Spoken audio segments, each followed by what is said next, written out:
Agradecer os irmãos, né, pelo convite, privilégio para mim estar aqui nesse ano e poder compartilhar da palavra do Senhor. Então, agradeço mesmo e ainda mais o privilégio de estar podendo repartir esse lugar com o nosso irmão Davi.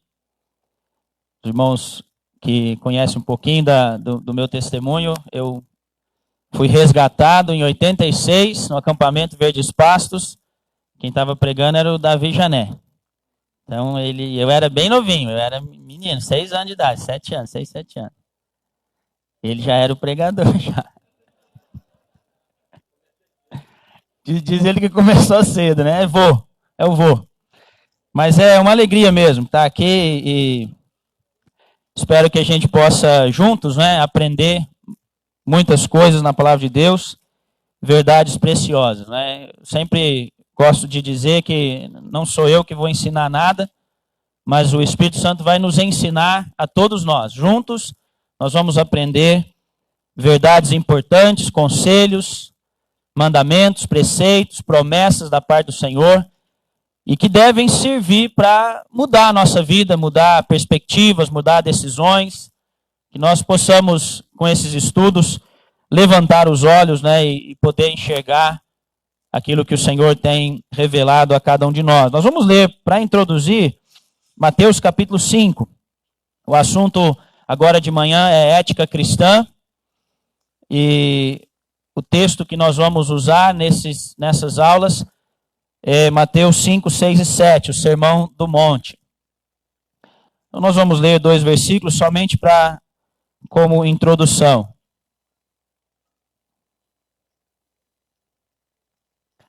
Mateus capítulo 5, versículo 1 e 2 apenas. Vendo Jesus as multidões, subiu ao monte.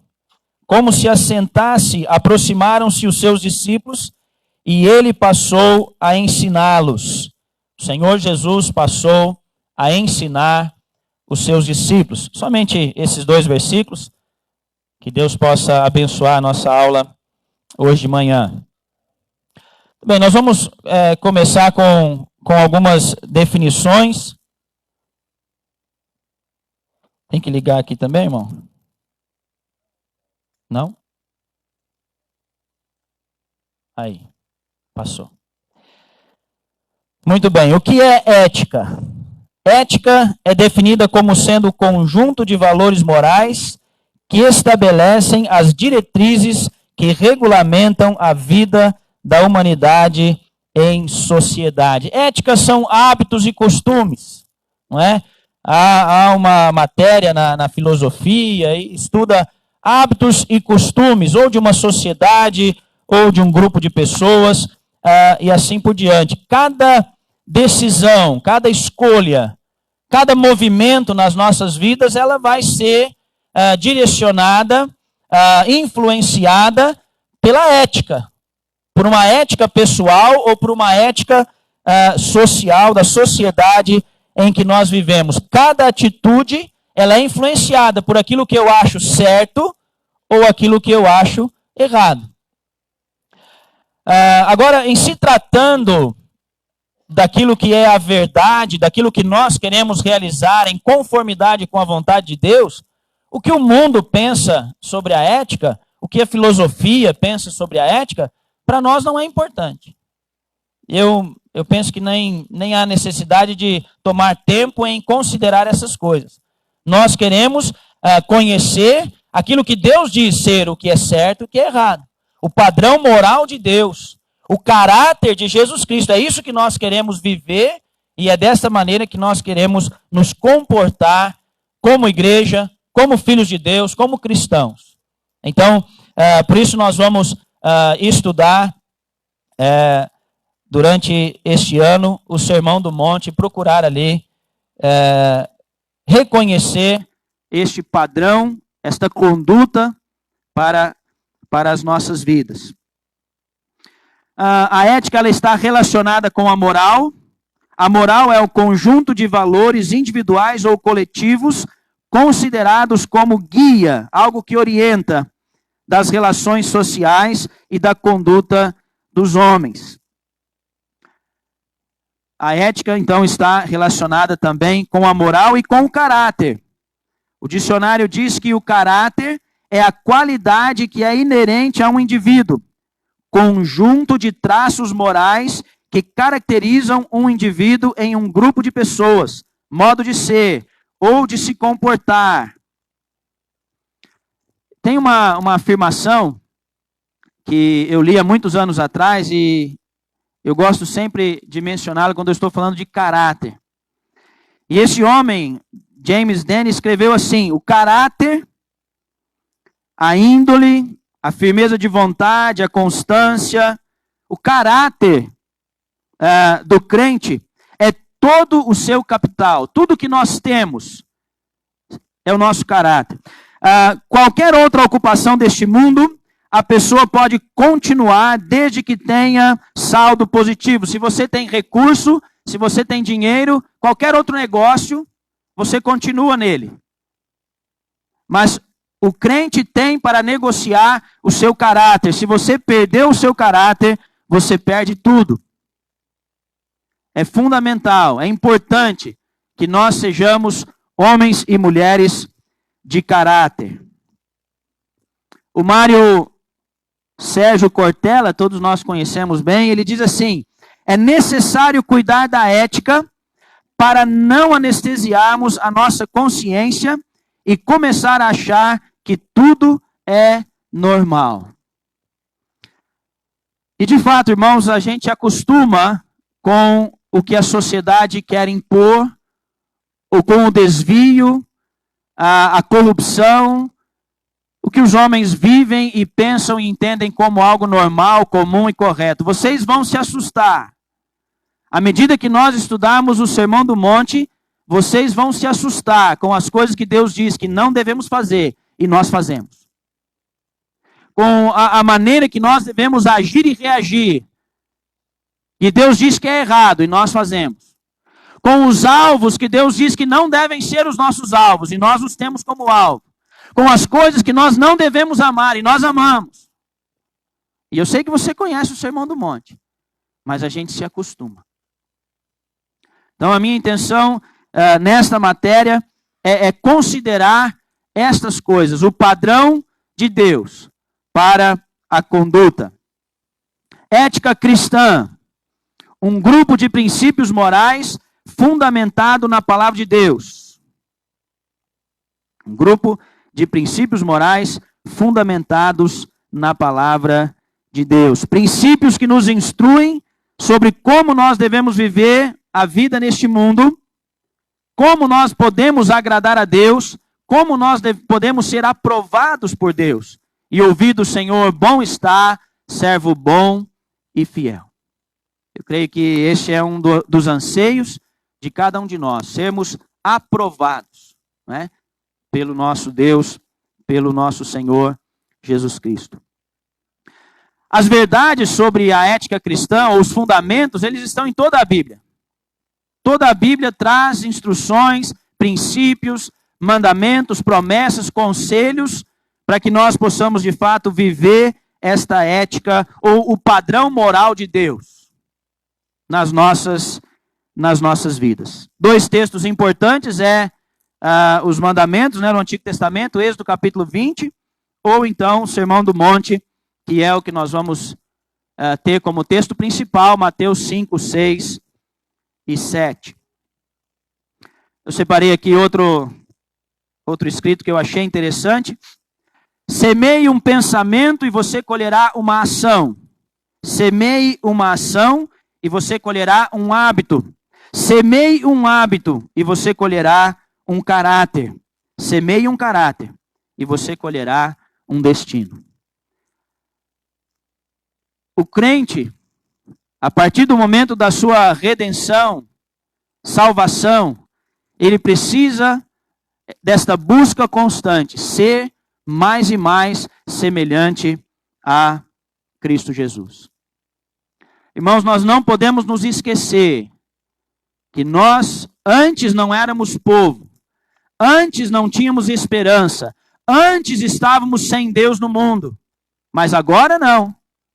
Nós somos o povo de Deus, especial, há algo importante aqui. Deus espera de nós que nós sejamos iguais a todo mundo, conformados com este mundo, amando as coisas do mundo, pensando nas coisas do mundo, vivendo nas trevas, a partir do momento que Ele nos resgatou daquele charco de lodo e firmou os nossos pés na rocha? Claro que não. Deus espera de nós que nós sejamos diferentes, santos, vivamos na luz, possamos ouvir os conselhos de Deus. E então, aí entra a ética cristã. Como eu devo me comportar? Como eu devo agir e reagir às coisas em redor? Nós vamos entrar então, fazer uma introdução hoje sobre o Sermão do Monte. Nós já lemos lá, o Senhor Jesus Cristo então convida os seus discípulos e Ele começa a ensiná-los. Isso é outra coisa maravilhosa da parte do nosso Deus. Ele não nos deixa sem instrução. Nós temos todas as condições de viver aqui neste mundo de maneira que possa agradar a Deus. Nós temos todas as direções, as instruções, para que nós possamos viver uma vida digna de Cristo, uma vida digna do Evangelho, uma vida que, de fato, mostra ao mundo quem é o Senhor Jesus Cristo. Uma vida que exala o bom perfume de Cristo. Uma vida que ilumina. Uma vida que abençoa. Nós não precisamos viver de maneira medíocre, uma vida cristã rasa, vazia, sem nenhuma manifestação da graça e do poder de Deus. Nós não precisamos mais viver debaixo do jugo do pecado, da escravidão do pecado. Nós não precisamos mais viver como vivíamos antes. Nós temos instrução. E o Senhor Jesus passou a ensinar os seus discípulos. Meus irmãos, que hoje seja a primeira aula em que nós vamos tomar essa postura de nos assentar aos pés de Cristo. E escolher a melhor parte. Tendo a convicção de que esta parte não nos será tirada. Vamos ouvir o próprio Senhor nos ensinando, nos instruindo a maneira como nós devemos nos comportar. Esse é um dos temas de toda a Bíblia, desde o Velho até o Novo Testamento. Deus está chamando para si um povo seu, um povo especial. Um povo agora capaz, instruído, habilitado, revestido de poder para toda boa obra. E, na verdade, o que nós vamos ver aqui no Sermão do Monte é justamente isso. Como que nós podemos agir decidindo, escolhendo em boas obras. Agindo em conformidade com a vontade do Senhor. Deus faz uma aliança lá no Velho Testamento com Israel. Levítico capítulo 18.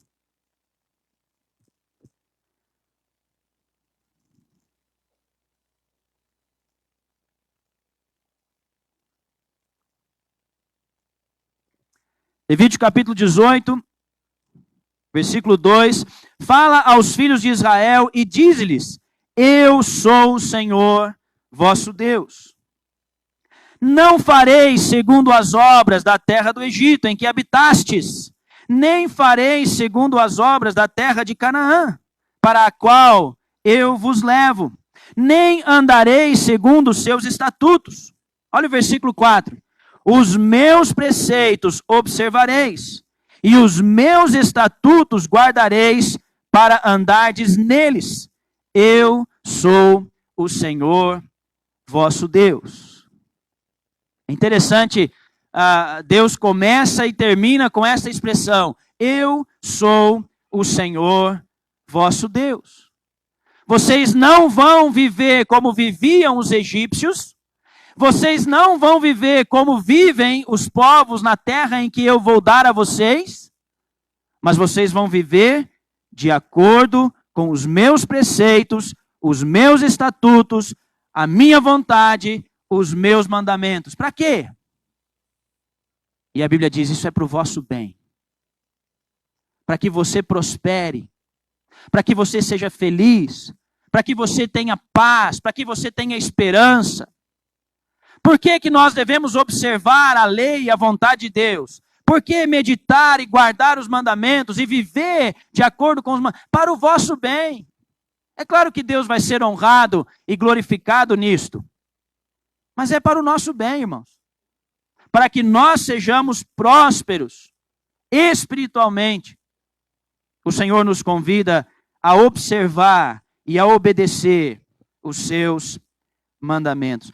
Não pode ser diferente, não podia ser diferente para Israel. Eles haviam feito uma aliança, eram o povo de Deus, povo escolhido.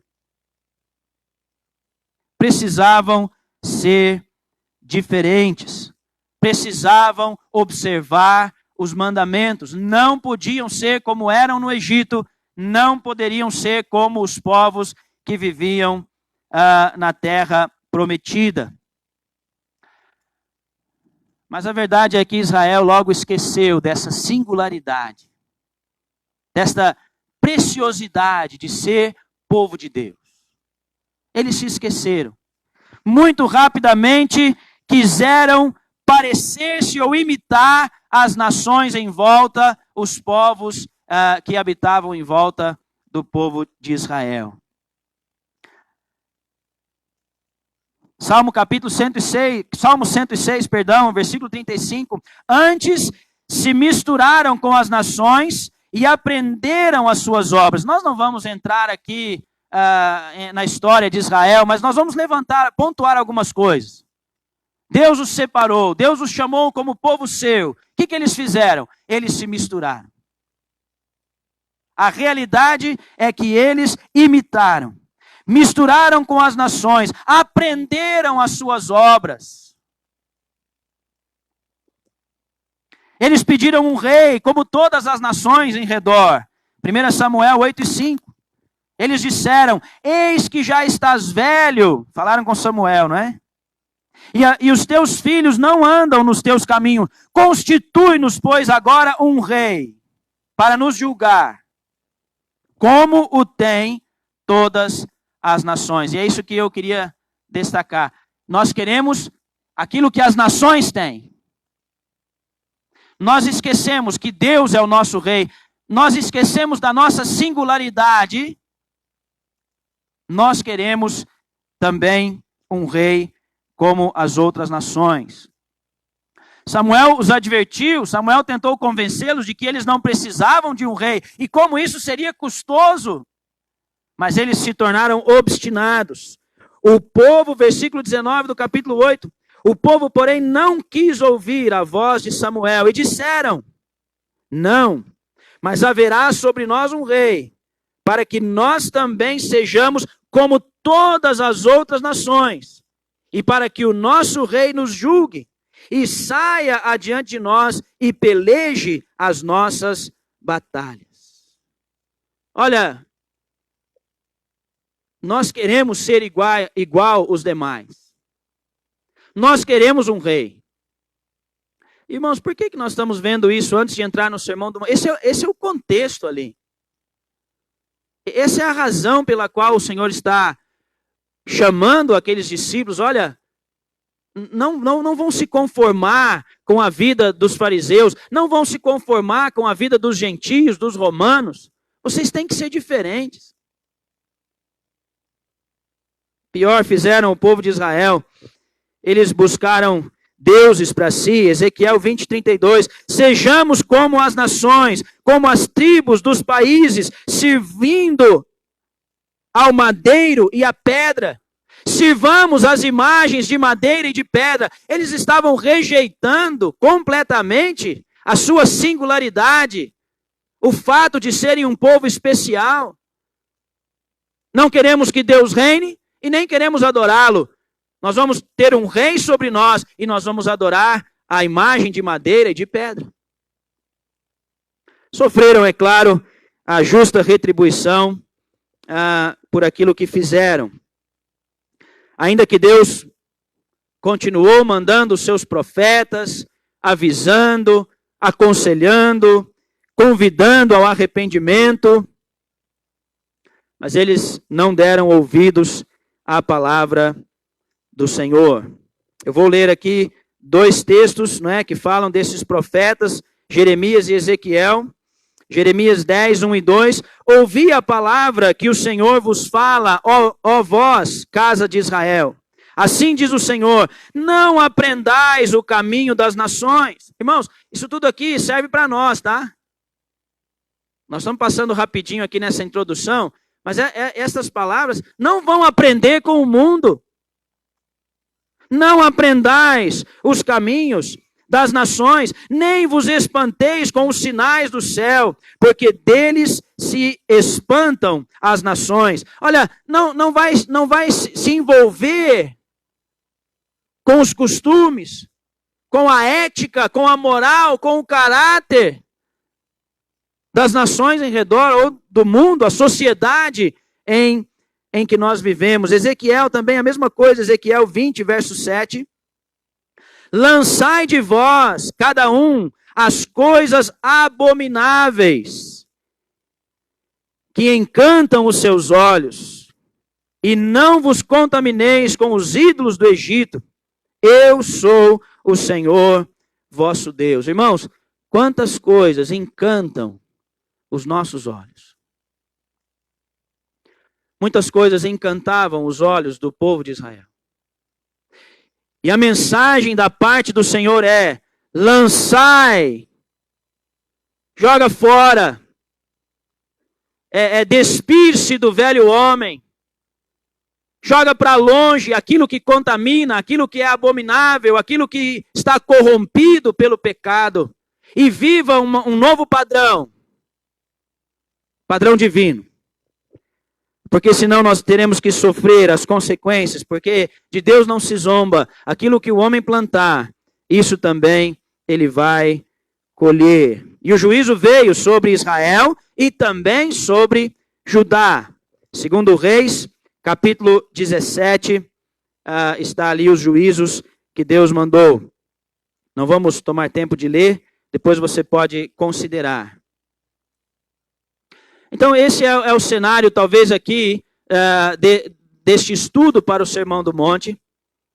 Nós, da mesma maneira, somos um povo especial nos planos de Deus. E o Sermão do Monte está tratando de um arrependimento, de uma mudança de pensamento, uma mudança de conduta, uma mudança de princípios, de valores, para que nós possamos nos conformar ao caráter de Cristo, para que nós possamos nos alinhar com a vontade de Deus e viver de fato uma vida que agrada a Deus. O Senhor Jesus estava, olhando para o capítulo 4, o Senhor Jesus já estava anunciando o Evangelho, Mateus 4,17. Desde então começou Jesus a pregar e dizer: arrependei-vos, porque é chegado o reino dos céus. Versículo 23, ele percorria toda a Galileia, ensinando nas sinagogas, pregando o evangelho do reino, curando todas as doenças e enfermidades entre o povo. Este é o contexto do sermão. O Senhor Jesus está anunciando a palavra, fazendo sinais, começando o seu ministério, levando o nome de Cristo, anunciando as verdades do reino também. E assim ele chama os seus discípulos. As multidões já estavam seguindo, a sua fama já crescia.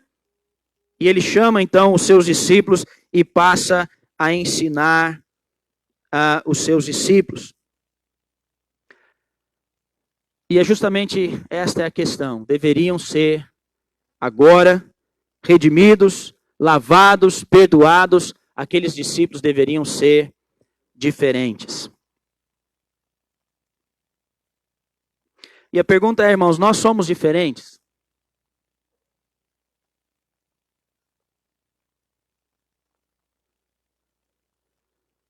Vivemos vidas diferentes das pessoas que estão no mundo ao nosso redor. Temos um padrão diferente de moral, de honestidade, de pureza. Os nossos olhos são diferentes na maneira que nós olhamos, na maneira que nós consideramos as coisas ao nosso redor. A nossa mente, as nossas atitudes, as nossas palavras.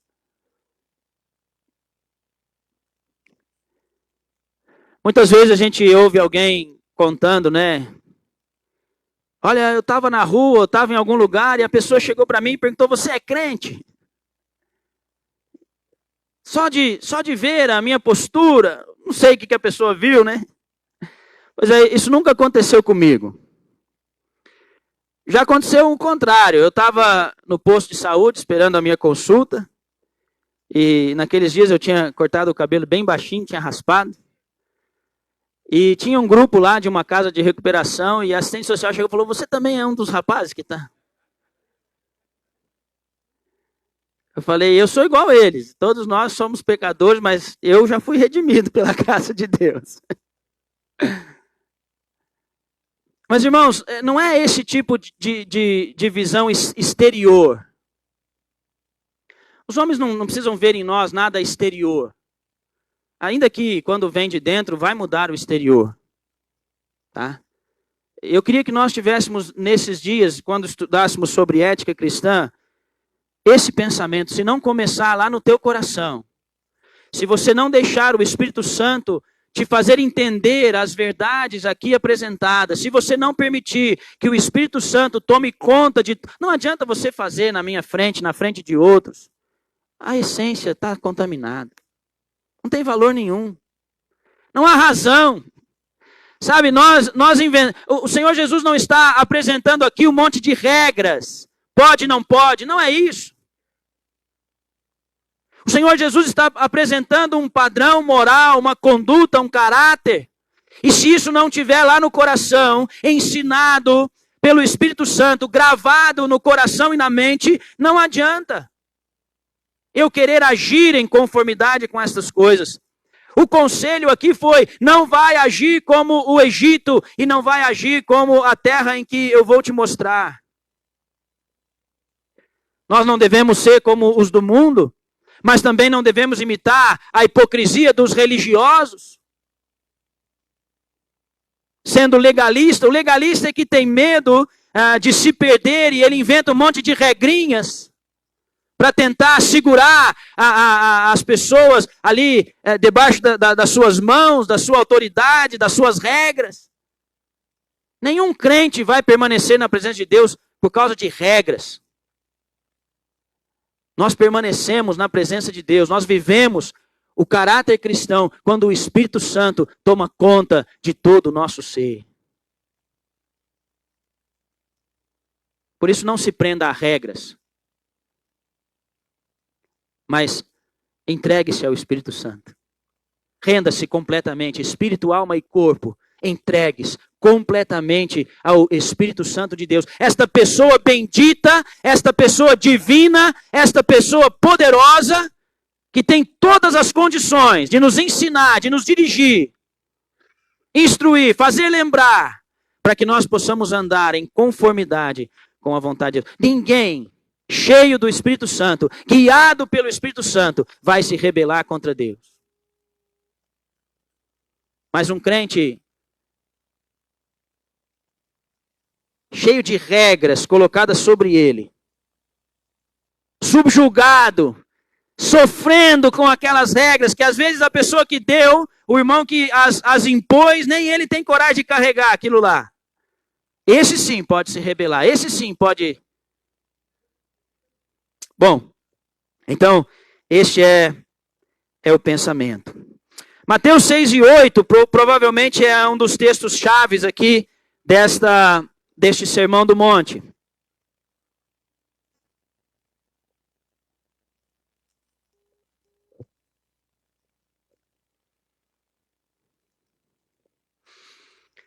E Mateus 6 e 8 diz: não vos assemelheis, pois, a eles. não vos assemelheis a eles. Do que nós lembramos? Lembramos logo lá de Levítico, né? O Senhor disse ao seu povo no passado: não fareis como eles. Não vão imitar, não vão aprender com eles. E meus irmãos, esta é a essência, a ideia que não vos assemelheis, pois, a eles. Outro texto que vai ficar e nos acompanhar nesses estudos é: se a vossa justiça não exceder a dos escribas e fariseus, a nossa justiça tem que ser maior do que a dos religiosos, que vivem na vaidade da religiosidade, na hipocrisia da religiosidade. Mais uma vez, tem que vir de dentro. Não é uma coisa de aparência, é de essência. Deus nos deu uma nova vida. Não reformou a velha. O velho homem está lá, mal, perverso. Por mais anos de conversão que você tenha, o velho homem não melhorou. Continua o mesmo homem corrupto, inclinado para o mal, que ama as trevas, que ama o pecado. Incontrolável, incurável. Mas a nova vida? A nova vida não. A nova vida é divina, é santa. Ama as coisas espirituais. Ama a palavra de Deus. Ama esta conduta diferente do mundo. Não se importa em andar na contramão. Não se importa com a afronta, a rejeição. Está disposto a carregar a cruz, a negar-se a si mesmo, tomar a cruz e seguir a Cristo. Está pronto a imitar, a seguir os passos, as mesmas pisadas de Cristo Jesus. Essa nova vida é diferente. Como seria bom se todos nós vivêssemos esta realidade, sendo diferente daqueles que estão ao nosso redor. Assim, os discípulos deveriam ser diferentes. Um caráter diferente. Deveriam brilhar como luz, é o que nós temos. Vós sois a luz do mundo, o sal da terra. Deveriam ter uma devoção sincera às coisas eternas e espirituais. Quantas coisas você tem que são eternas? Talvez você possa aí, na apostila, depois enumerar coisas que você tem, que são suas e que são eternas. Porque tudo que não é eterno, como disse um escritor, é eternamente inútil, vão. O que nós vamos levar daqui? Somente aquelas coisas que estão relacionadas com o reino, com a eternidade. É isso que nós vamos levar. Esta comunhão, nós vamos levar conosco. Este aprendizado, porque os céus e a terra hão de passar, mas a palavra do Senhor não vai passar. Isso nós vamos levar conosco. Tinha um outro carro vindo de Uberaba, infelizmente, a 30 quilômetros de Uberaba, o carro quebrou e os irmãos tiveram que voltar. Mas estão perdendo, não é? Infelizmente. Outros, por outras questões, não estão conosco. Estas coisas são importantes. Então, um caráter diferente, uma justiça diferente, uma ética cristã baseada e fundada na palavra de Deus, uma devoção, uma ambição diferente. Nós vamos ver tudo isso no Sermão do Monte. Qual é a tua ambição? 2020, o ano da virada. O ano... Qual que é a sua ambição para 2020? Hã? Onde estão os teus planos de prosperidade, de vitória, de atingir o alvo? São espirituais ou materiais? Mesmo que você pega o material e coloca um rótulozinho nele, tenta justificar, né? A gente é craque em fazer isso, né? Tentar achar um meio de, não, eu para parecer espiritual. Não adianta. Tem que vir de dentro, tem que ser o Espírito Santo. Tem que vir da palavra de Deus. Nós temos que ser honestos conosco mesmo. Nós não temos muito tempo, essa é a verdade. Para você ficar se enganando, se iludindo. Nós não temos muito tempo. Esses dias eu estava lá e sofrendo, né, em preparar esses estudos, porque não tenho a mesma capacidade que o irmão Davi, que outros que passaram por aqui. Estou até tremendo um pouquinho aqui em cima, mas... Irmãos, eu pensei uma coisa em um momento, eu falei, gente, eu devia estar na rua, evangelizando, distribuindo folhetos. Eu estou aqui o dia todo, até 2, 3 da madrugada. Mandei as apostilas atrasadas para o Josafá, era 3 da manhã na quinta-feira. Mas tem proveito. Mas o tempo é curto. Há muito trabalho, há muitas atividades. Se nós estivéssemos vivendo a ética cristã, se nós estivéssemos vivendo o caráter cristão, quantas pessoas não seriam atraídas a esta luz? Se Cristo fosse visto em nós, quantas pessoas não estariam mais perto do Senhor? Agora, é claro, muitos também se levantariam contra e nos odiariam mais e mais. É isso que nós evitamos muitas vezes. A afronta, a rejeição, o desprezo. E aí, deixamos de lado a conduta ou a ética que o Senhor nos tem ensinado. Muito bem. Nós temos então no Sermão do Monte um sistema de valores cristãos, um padrão ético, uma devoção religiosa, uma atitude para com o dinheiro, uma ambição, um estilo de vida, uma série ou uma teia de relacionamentos.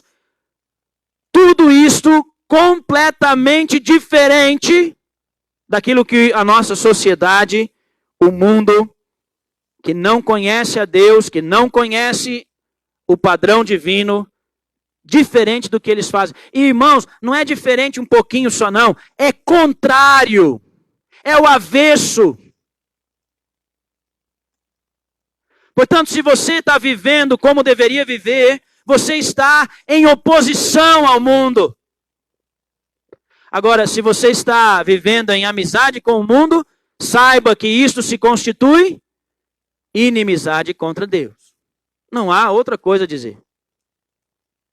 Se o mundo te abraça, se você é amigo do mundo, e as coisas deste mundo estão visíveis e patentes na sua vida, o padrão, o caráter, a ambição, o estilo de vida, os relacionamentos, Deus tem algo diferente.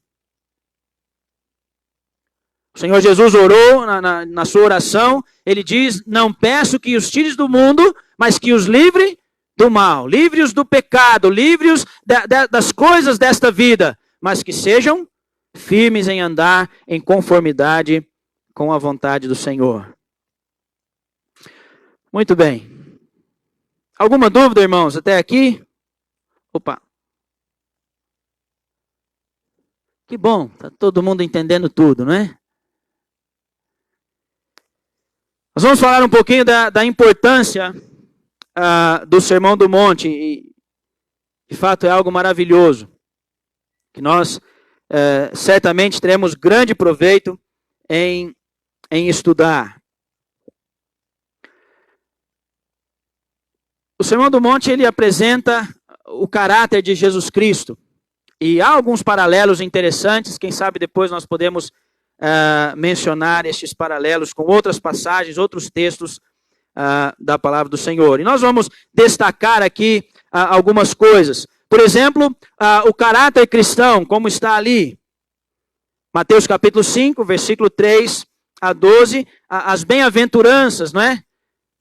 Trazem para nós 8 sinais, 8 características, 8 sinais da conduta e do caráter do cristão.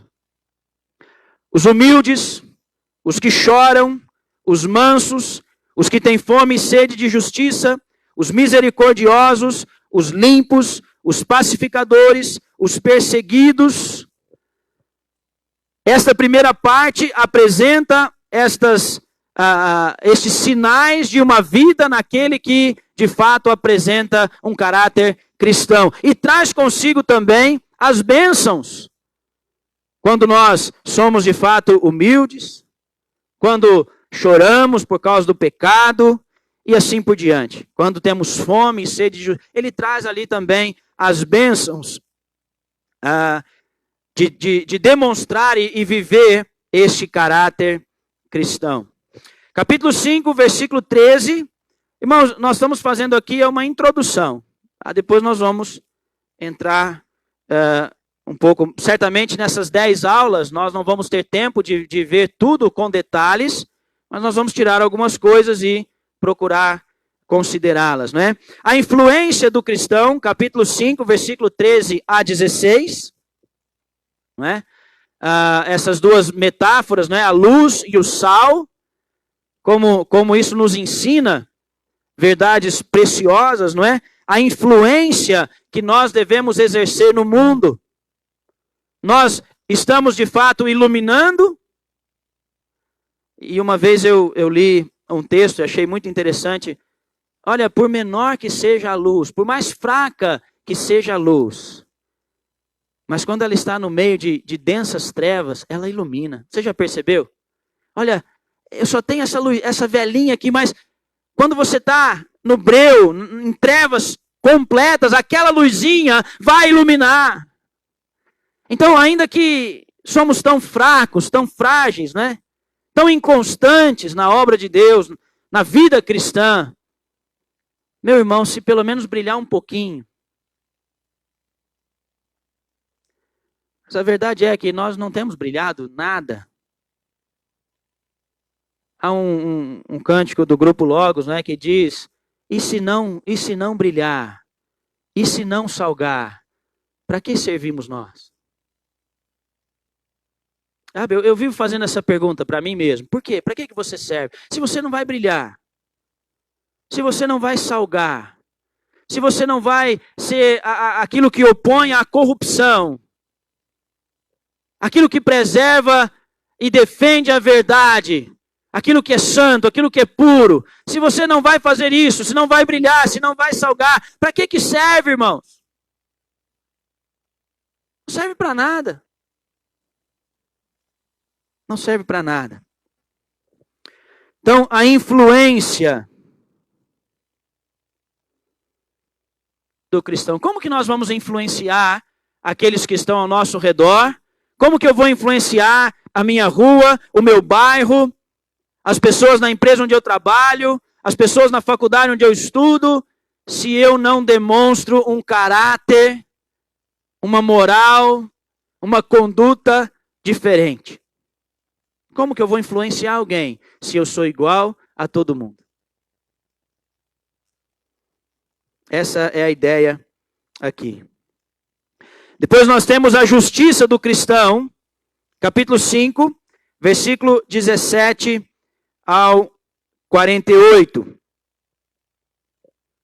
A justiça do cristão. E relacionado com a justiça está o homicídio, o adultério, o divórcio, o juramento, vingança, o amor. Então o Senhor traz instruções sobre todas estas coisas. E o Senhor, ele apresenta ali uma confirmação da lei que já foi dada, e o Senhor traz isso a um patamar mais elevado, né? Ouvistes o que foi dito, eu, porém, vos digo. O Senhor Jesus não está revogando a lei é boa, mas o Senhor está apresentando algo mais elevado para nós. Nós vamos ver isso com mais cuidado em uma outra oportunidade. O Senhor não está falando, mais uma vez eu vou repetir, o Senhor não está falando de tradições. Ele não está falando de coisas aparentes, ele está rejeitando aquilo que os escribas faziam, os fariseus, que era só uma aparência. E o Senhor os repreende duramente, né? Vocês são como sepulcros caiados. Por fora está branquinho, o cal está novinho, acabou de pintar. Mas por dentro o que que tem? Morte, corrupção, podridão. Irmãos, é isso que nós somos muitas vezes, infelizmente, nós não podemos dizer diferente. Somos como um sepulcro caiado, por fora tá branquinho. Mas e dentro?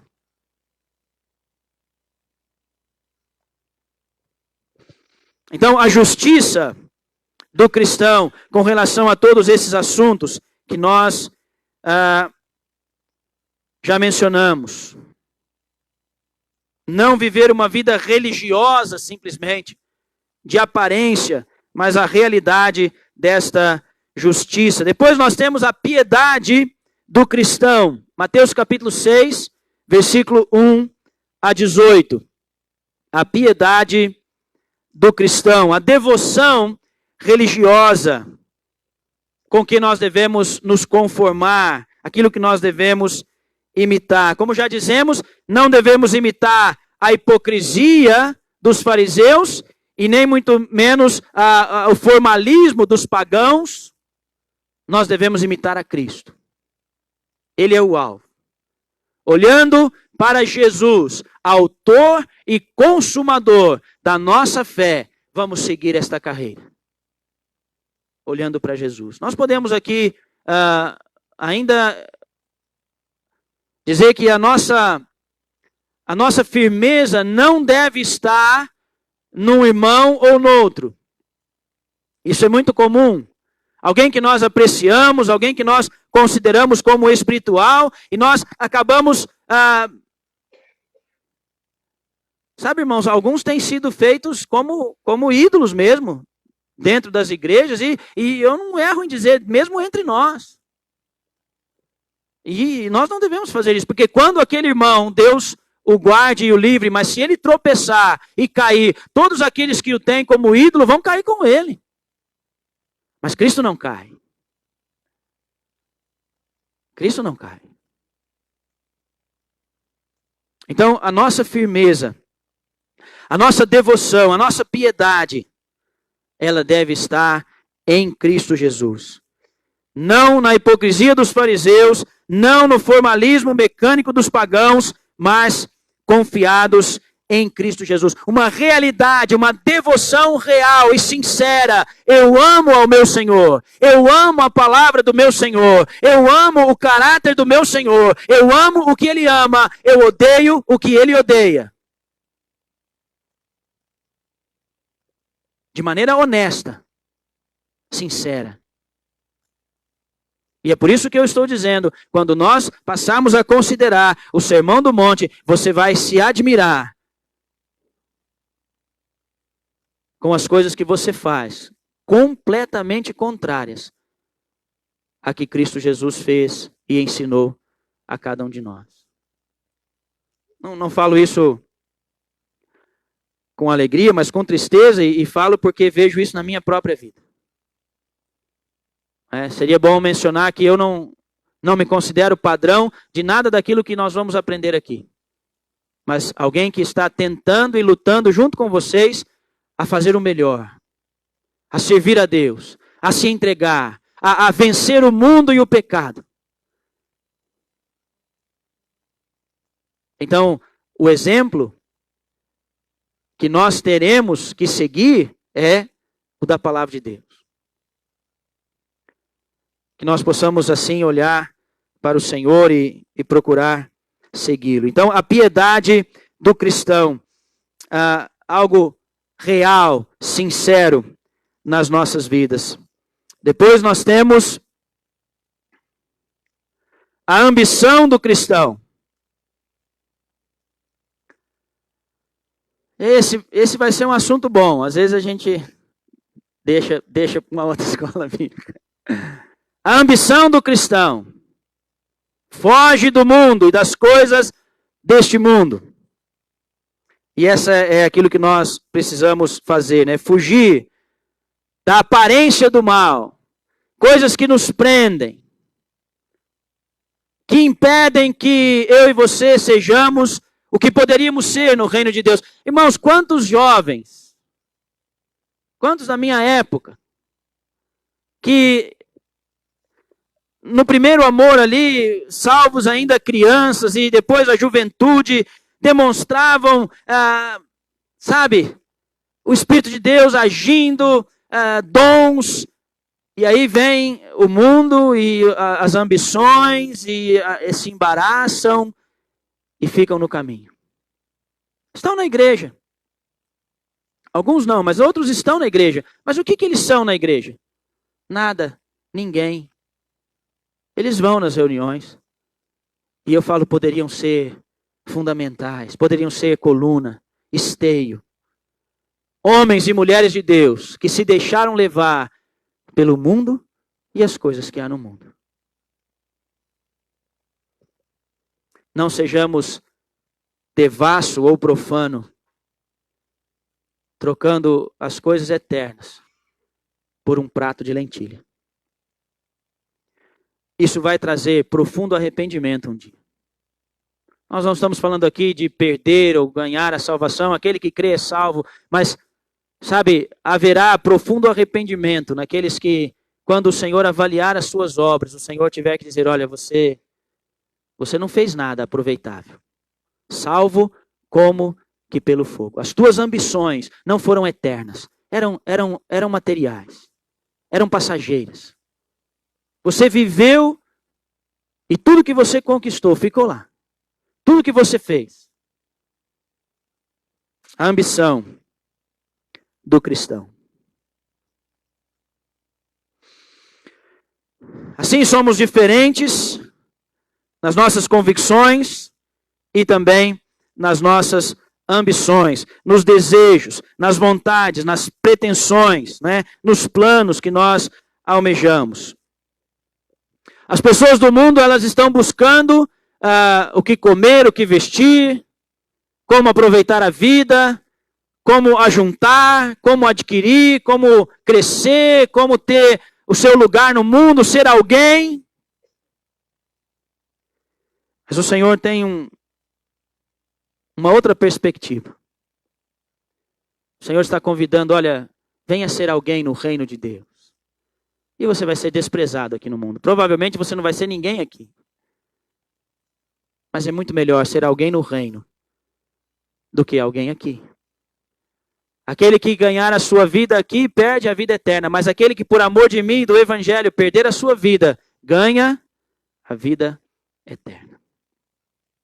E que aproveita o homem, ganhar o mundo inteiro e perder a sua alma. Jovens que estão aqui, esta é uma consideração pertinente, importante, que você deve fazer agora. Qual é o caminho que você vai seguir? Porque depois pode ser que você chegue tão longe que não dá para voltar mais.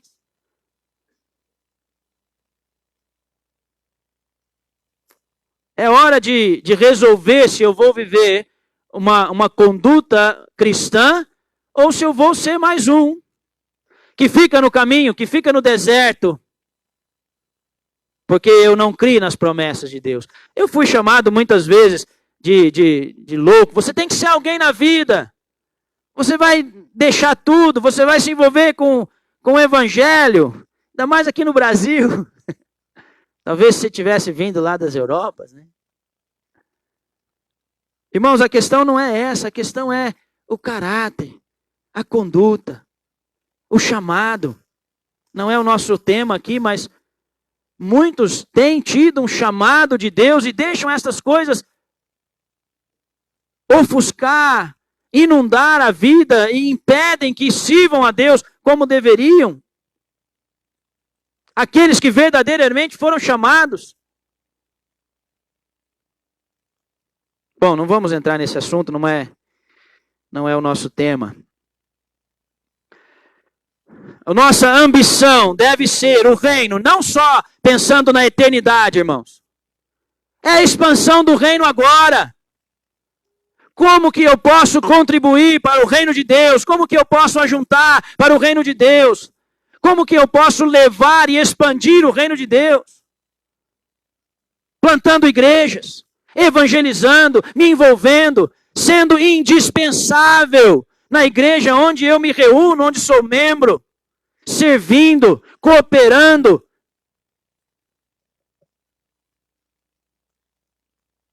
Eu aprendi lá em Ribeirão, no último fim de semana, com o nosso irmão Mário Machado. Não tem como dizer que eu sou servo de Deus se eu não sirvo ninguém. Deus não precisa de alguém para servi-lo. Mas se eu digo que eu sou servo de Deus, então eu preciso servir os meus irmãos. Eu preciso servir aqueles que estão ao meu redor. Os dons foram dados para isso, para servir.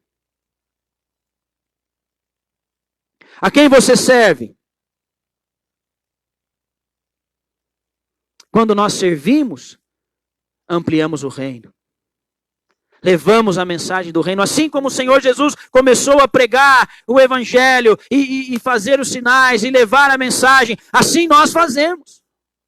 Esta é a ética, a conduta, a moral, o caráter.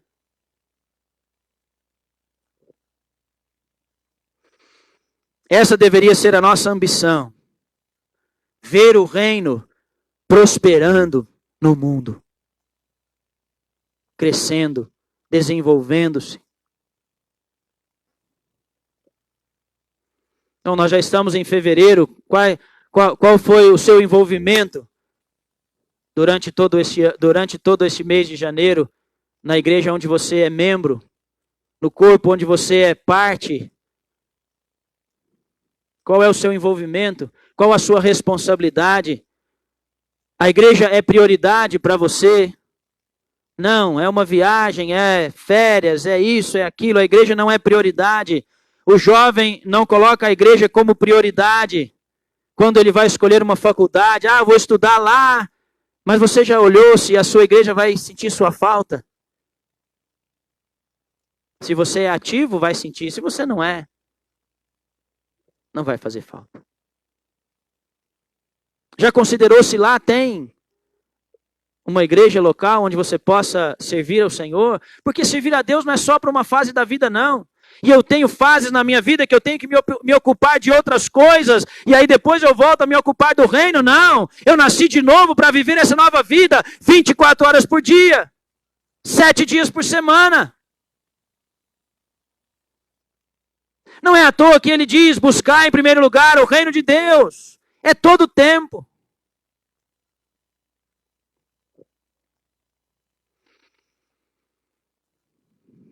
Nossa maior ambição deve ser a glória de Deus. Glorificar a Deus e ver a glória de Deus pela fé. A sua vida glorifica a Deus? Você já viu a glória de Deus pela fé? Você já teve experiências que colocam diante de você este Deus tão imenso e glorioso?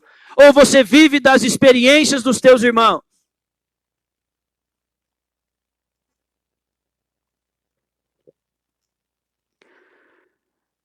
Não buscamos a nossa própria glória, nem mesmo o nosso próprio bem-estar material. Irmãos, bonito de falar, né? Mas difícil de fazer. Não buscamos a nossa própria glória. E se eu não anotei essa na apostila, anota. Não buscamos a nossa própria glória, nem mesmo o nosso próprio bem-estar material, porque o Filho do Homem não tem onde reclinar a sua cabeça. As aves dos céus têm ninhos, a raposa tem o seu covil, mas o Filho do Homem não tem onde reclinar a sua cabeça. Nós não vamos falar de voto de pobreza, nós vamos falar de algo que vem do coração. De amar ou não amar. O amor à riqueza é a raiz de toda a sorte de males. Disso nós vamos falar. Nós vamos falar de desprendimento. Nós vamos falar de generosidade. Nós vamos falar dessas ambições que devem estar em primeiro lugar. Ainda que Deus me abençoe, ainda que Deus tenha te abençoado e tenha te dado bens, Que seja esse um resultado da tua fidelidade em colocar Deus em primeiro lugar. E da certeza de Deus, de que você tem usado estes bens para a honra e glória do nome de Deus, para a expansão do reino.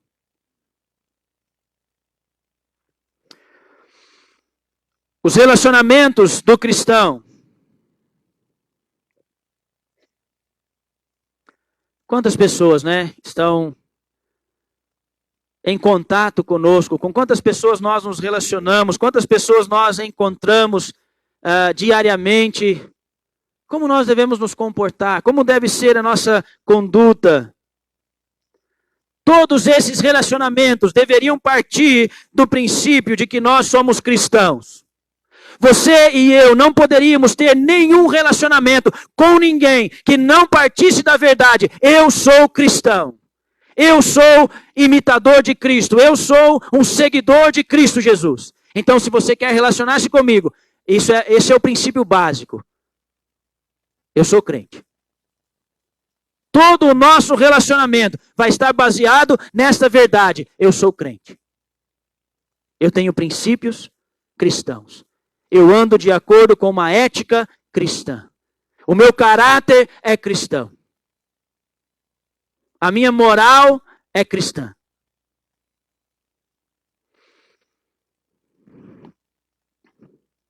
Vamos ter que excluir um monte de gente do Facebook, né? Comportamento, relacionamento do cristão. Agora, essa questão do relacionamento, ela começa relacionamento com Deus, primeiro. Para que depois eu possa ter um relacionamento proveitoso, abençoador, edificante com outras pessoas. Se eu não estou em comunhão, em conformidade, aos pés de Cristo para aprender, para ouvir os seus conselhos, se o pecado tem rompido pecados não confessados, então eu não vou ter bons relacionamentos, não vou ser luz, não vou ser sal, não vou ser bênção. Mas este relacionamento começa eu e Deus. E depois para os demais. Nós vamos terminar, já são 10h30. E nós vemos no finalzinho, Mateus 7, 21 a 27, uma devoção, uma dedicação cristã. Finalzinho do capítulo 7, versículo 28 e 29, ao concluir Jesus este discurso, as multidões se maravilharam da sua doutrina, porque as ensinava como tendo autoridade e não como os escribas. Irmãos, não basta chamar Jesus Cristo de Senhor. Não basta simplesmente ouvir os seus ensinamentos. Nós precisamos ser diferentes. Eu quero terminar com esse pensamento. Eu sei que tem um outro tópico que está aí na apostila. Depois você vai tomar tempo e estudar e considerar. Mas não adianta dizer Senhor, Senhor. Não adianta vir na escola bíblica do Triângulo, a escola bíblica dominical nas igrejas, nas reuniões de meio de semana, estudo da palavra, e não obedecer, e não me dispor, e não colocar no meu coração, olha, tudo que eu aprender, tudo que eu conferir nas escrituras, porque olha, vocês têm que ser sábios, hein? Não vai engolindo tudo que eu vou falando, não. Tem que considerar. Vamos ver se falou a verdade, se colocou aquele ponto da maneira correta. Então, considerando na palavra de Deus, estejamos dispostos a obedecer. Porque há uma verdade até mencionada no livro de Provérbios, se eu não tenho disposição de obedecer, você está perdendo tempo aqui. Se você não tem a mínima disposição em mudar as coisas erradas na sua vida, eu sei que tem outras coisas para você fazer de manhã ou no sábado. Venha com a disposição de mudar, de organizar, de ouvir os conselhos. Porque é sábio aquele que ouve e pratica. Ele constrói a sua casa na rocha. Mas é tolo aquele que ouve e continua do mesmo jeito. Ele está construindo uma casa sem fundamento. E vai vir a chuva, e vai vir a enchente. E muita casa vai cair. E diz a Bíblia, e será grande a sua queda. Que Deus nos abençoe nesses dias de estudo, neste ano, estudando a palavra do Senhor, e que seja proveitoso para os irmãos e irmãs, como tem sido para mim, preparar, estudar, dedicar muito tempo, bastante tempo, ainda que eu não tenha condições de expressar ou de apresentar da melhor maneira, nós cremos que o Espírito Santo também vai agir, vai falar aos corações, vai afirmar aquilo que deve ser destacado, convencer cada um de nós daquilo que deve ser mudado. Meus irmãos, façamos um exercício. Vamos ter a coragem de nos colocar diante do Senhor e dizer, Senhor, sonda o meu coração. Vê se há em mim algo errado, um caminho mau, algo fora da ética cristã, do caráter divino, do caráter de Cristo. E me ajuda a abandonar essas coisas e guia-me por um caminho reto, um caminho que glorifica e agrada ao Senhor. Que Deus possa nos abençoar e que Ele seja honrado em tudo aquilo que nós aprendemos e também na medida que nós obedecemos. Amém.